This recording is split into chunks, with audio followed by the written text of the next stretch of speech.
back to the Business and Professional Women's Federation Business Boost 2020 virtual series sponsored by the Texas Central Metropolitan Ecclesiastical Jurisdiction. The theme for this virtual series is 8 ways to move forward and advance in business. You can find us on our Facebook page, BPWF TCMJ. Today's topic is Business Basics, 10 things you'll need before you start. With business owners and featured guests such as Miss Aquila Kentish, licensed chef, and Miss Alex Avery, program analyst for the Center of Disease Control and Prevention. Our mentor moment with the topic Business and Balance will be brought to you by special guest, author and teacher, Mrs. Daniela Cole. But first, a word from our sponsor, the Industrial Welding Academy. One academy in 2 locations. Gain the consistency, skill, and proven result that make your name the best in the welding industry. If to learn more about classes and to schedule a tour, download the Industrial Welding Academy app in the Apple Store or in the Google Android Store.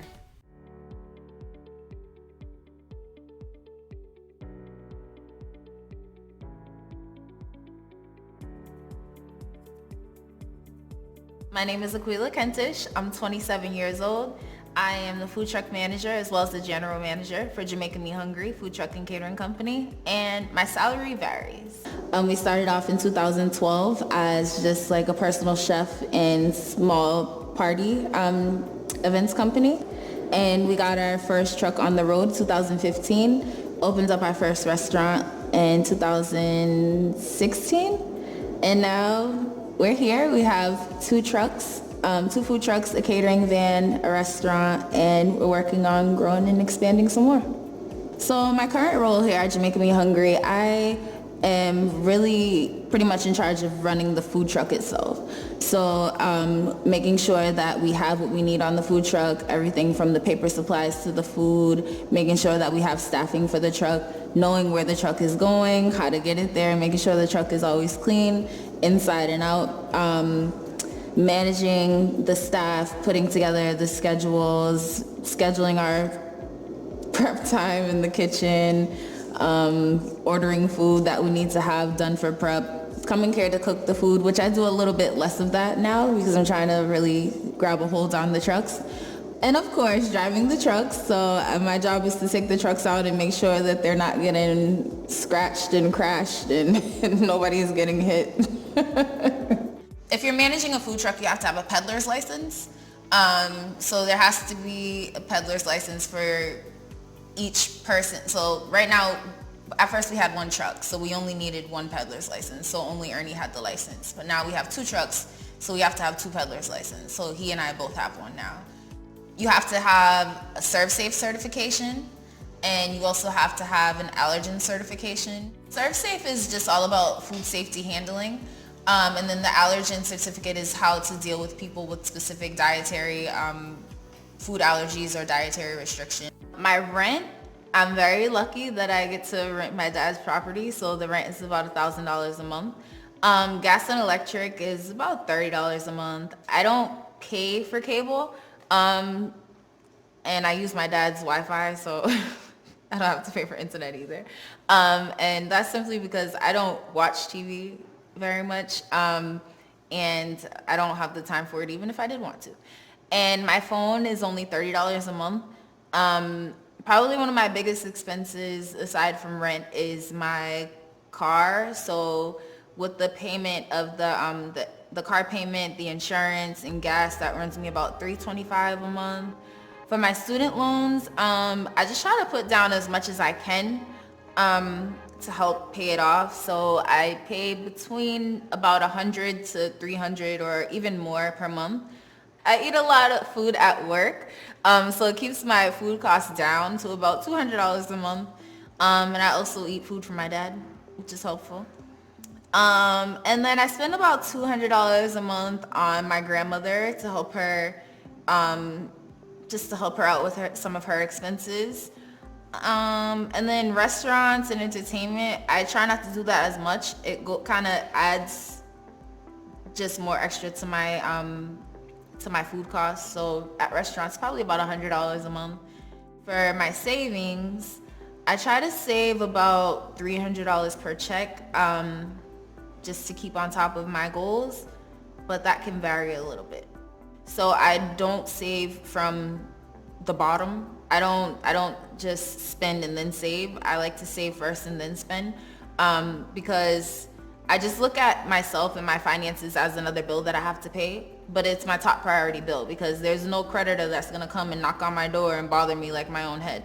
I don't mind making the sacrifices of like not going out as much or not spending so much money on entertainment because I have a long-term plan and a long-term goal. So I see that switching.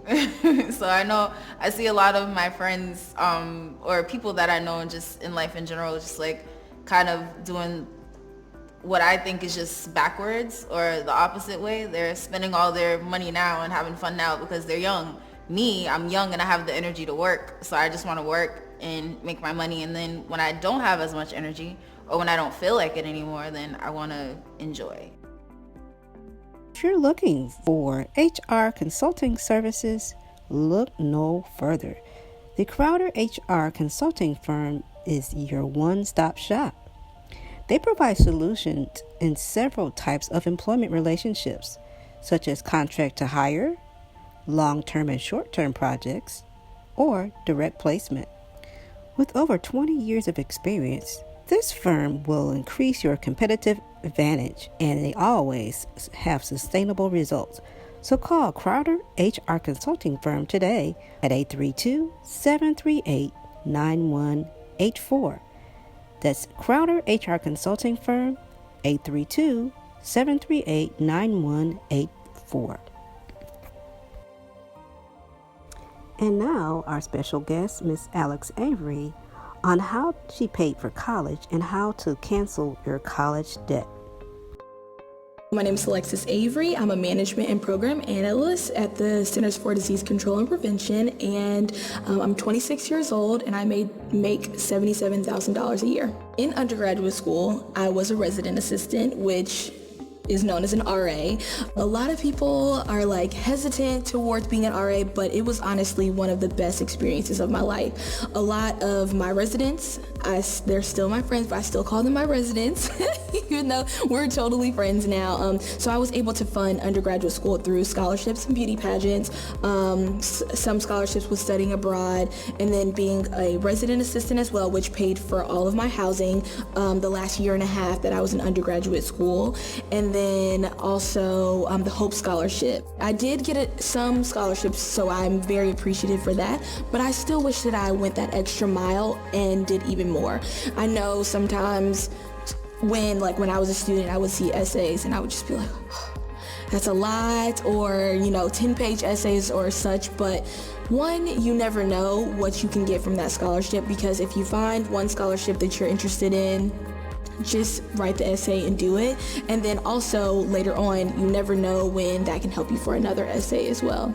I finished school with about $60,000 in student loan debt, undergraduate and graduate school combined. Naturally, it weighs on me to owe someone $60,000. But what I will say is that I am thankful to be in public service, because there is a public service forgiveness loan that I am applying to. I literally just graduated a couple months ago, and so if you pay over a span of 10 years 120 qualified payments, then your loans are forgiven after those 10 years. So I'm thankful for public service. Thank you, Miss Alex Avery. And yes, public service is very important. We follow that same mission of our state supervisor, Dr. Gladys Lockett Ross, as well as the prelate for Texas Central Metropolitan Jurisdiction, Bishop Frank E. Faneuil, where our mission for the business of professional women everywhere is we care, we share, and we help. We invite you to become a sponsor as well as a member of the Business Professional Women, as you will receive lots of informative information. You can gain new skill sets as well as become a mentor for our community and small business owners. Won't you continue to join us for our Business Boost 2020 virtual series? Our next topic will be 8 tech tools all entrepreneurs must have. Don't forget to like our Facebook page at BPWF-TCMJ. If you would like us to remind you when our next series will air, simply text one word, My Business, to 22828. That's text My Business to 22828 and we'll send you a reminder. So join us today. Become a member. If you become a member and refer someone else, you will automatically be entered into a chance to win a new smart TV. Simply ask that person to add your name to the application when they fill it out. Also, if you are already a member of the Business and Professional Women and you are from a different jurisdiction, no worries. You can still take advantage of all the resources that we are providing. Simply go to bpwftcmj.org for more information. If you would like to be a panelist or simply place an ad with us, again, visit bpwftcmj.org for more information.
Wow, what an awesome song, delivered so eloquently by 4-year-old Skyden Hughes in 2018 during our Career Day Q&A Summit. And now, Business Basics, 10 things you'll need before you start your business. Hi, I'm Jennifer Carrington of JenniferCarrington.com and founder of J. Carrington Business Academy. In this presentation on Business Basics, you'll learn the 10 things you'll need to have in place before you start your business. The first is to make sure that your business idea is trending. For example, does what you have to offer have value? Or, in other words, who's going to buy it? One way to be sure of this, as we teach it, using the book entitled It's Your Business, Get Informed, Get Inspired, and Get Going, you must have one or more of these value points. In number 1, does your business offering save the end user time? Does it save money or increase income? Does it provide emotional transformation? Does it provide or increases productivity? Does it have or provide an added convenience? Or will it enhance their health and wellness? Once these things have been determined, then you're ready to set sail and start your business. Come up with your business name and obtain your business license, also known as your DBA. The second thing you must have in place is a payment merchant. In other words, how will you accept and receive your money? The days of traditional check writing only or cash in hand only, it's gone. Knowing which payment merchant will work best for your company is key. The next thing you'll need to do is secure either a P.O. box or rent an office space.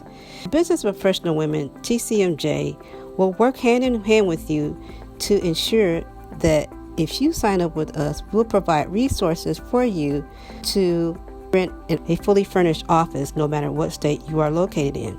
The next thing you need to do is get a professional phone line for your business. We also have some great resources available to you. Another key point for you to have in place is knowing how to create your own design and having your own design software account. So why not take that challenge, learn a new skill through the Business and Professional Women's Federation, and learn how to develop your own designs, especially when it comes to marketing, building your own website, or building your own app. No code or technology is needed. What about that logo?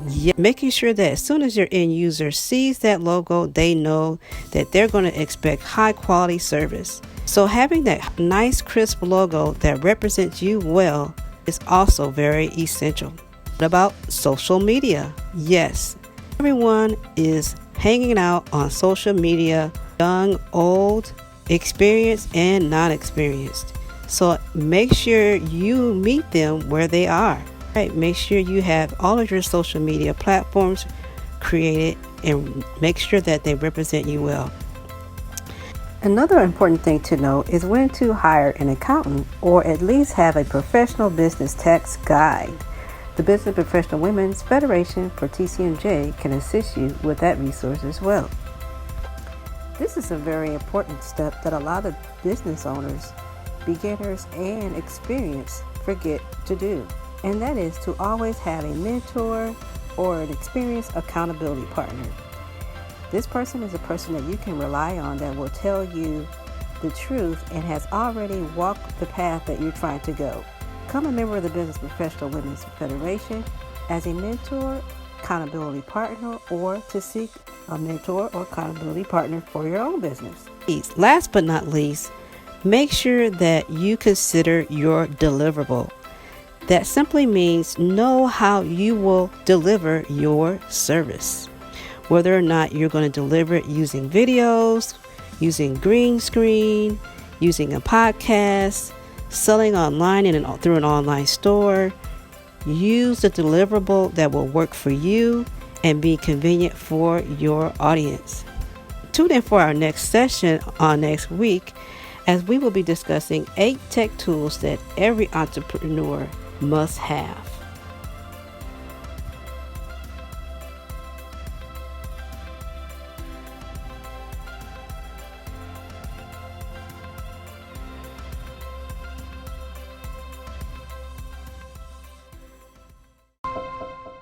I have been teaching for 5 years. Outside of teaching, I am currently writing a book.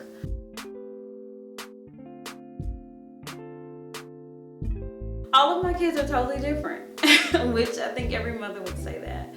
But they're very unique in personality, but also learning styles. Even in how I discipline them or have to discipline them. And so that has helped me as a teacher in the classroom understand what my students need and how much I need to engage them or sometimes just pull back and allow them to figure some things out on their own. I'm very selective about the opportunities that I go after, and I make sure that the opportunities do not or will not get in the way of me being a full-time mom. And I always make it clear that my children come first. And I'm not afraid of saying it or even reminding my superiors that I have children, that I'm a mom first. And that is my number one job. And then I'm an educator. And so I think with that, people respect those boundaries because I let them know that I do have boundaries. And so I just had to learn to be more forgiving to myself. And I think that's what it was. I was so hard on myself, trying to be the perfect teacher or trying to be like the veteran teachers, trying to be the mom like the moms who had teenagers. And I was still like a new mom. And it's like it was a lot. And so I had to just give myself room to grow. And it was okay if I messed up. And so I think that was just where I finally kind of found my own rhythm in both.